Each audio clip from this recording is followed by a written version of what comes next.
just what is America's Stonehenge? That's a great question. We're still trying to figure that out today after about 90 years of research. My family got involved with this back in 1955, so it's been a long road on this site.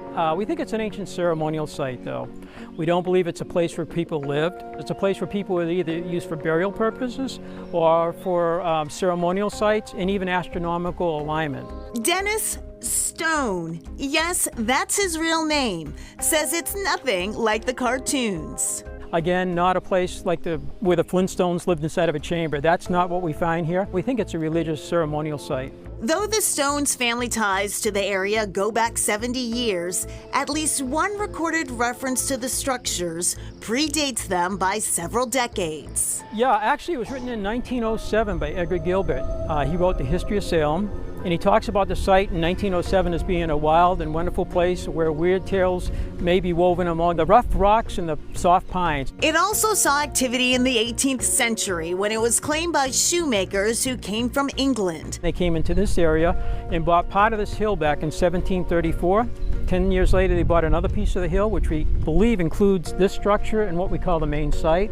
The hill is home to 28 stops, each uniquely fascinating and mystifying. But for Stone, it's also about family and tradition. My dad first heard about this on a radio show on a Friday night back in 1955, and he picked up a magazine, and as he's flipping through it, he sees photographs, and it was about the same site. From there, Stone's father visited the structures, laying the foundation for a lifelong obsession. And he mentions maybe we could open this to the public at some point, and maybe we could even own the place or something like that. And my mom said, well, you got rocks in your head.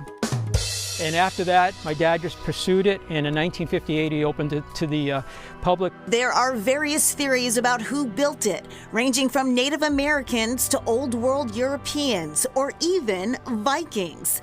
When we visit Stone, he's gearing up for the site's biggest day of the year, the summer solstice. And according to one researcher, that aspect of this New Hampshire attraction offers hints at just how ancient it really is. She said to us, if these were used for astronomical purposes, they would work about 1800 BC, almost 4,000 years ago, due to the Earth's tilt. It inspires some theories bordering on the wild.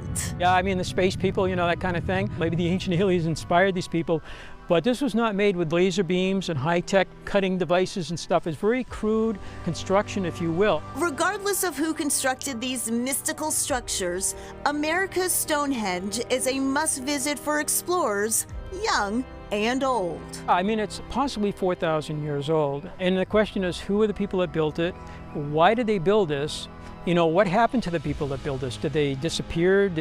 Why did they leave this particular site and just abandon the whole thing? What was their spirituality, you know, and what were they thinking when they built this? All compelling questions Dennis Stone attempts to answer as he cobbles away at another Granite State mystery.